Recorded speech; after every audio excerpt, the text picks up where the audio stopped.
Welcome back, folks, to another wild week in Europe, where the only thing you can rely on is a stormy weather forecast.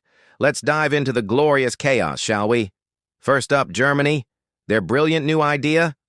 Let's give Brussels more power. They want to hand over more financial control to the EU's watchdog ESMA, because, as we all know, adding another layer of bureaucracy is the secret ingredient for peak efficiency. The German plan seems to be simplify the system by making it impossibly complex. It's that classic EU logic we've all come to know and love. Meanwhile, over in Hungary, an EU commissioner is being investigated for alleged spying. The Hungarian government's response? It's just networking. Naturally, the EU Commission is investigating itself, so we can probably expect a conclusion like, "We looked into it, and we found nothing. A few hard drives might be missing, but that's just a coincidence." Then we have the EU's grand plan for a green future, fiscal stimulants for clean industry. That's a fancy term for throwing more money at corporations that are already swimming in it.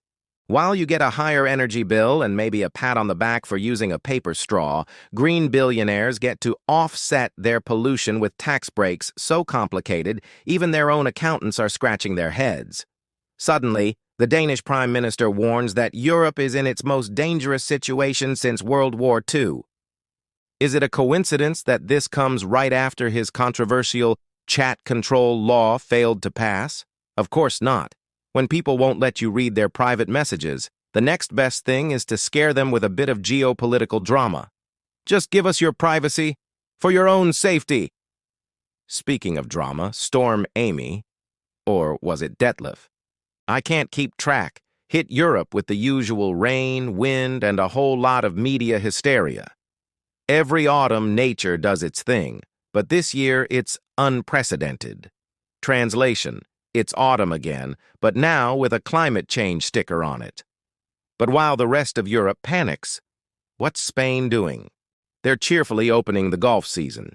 While others hit the panic button, Jon Rahm is hitting golf balls. The Spanish figured it out long ago. Any crisis is much more manageable with a glass of sangria in hand. And to top it all off, Europe celebrated the day against the death penalty. A beautiful sentiment, but a bit ironic, don't you think? It feels like the continent's economy and culture are already on life support. Brussels keeps making speeches about values, but the patient hasn't shown a pulse in years. So what do you think? Is Europe boldly leading the world, or just leading itself off a cliff in spectacular slow motion? Let me know your thoughts in the comments below. Don't forget to like, subscribe, and hit that notification bell so you don't miss our next tour through the madness. Thanks for watching.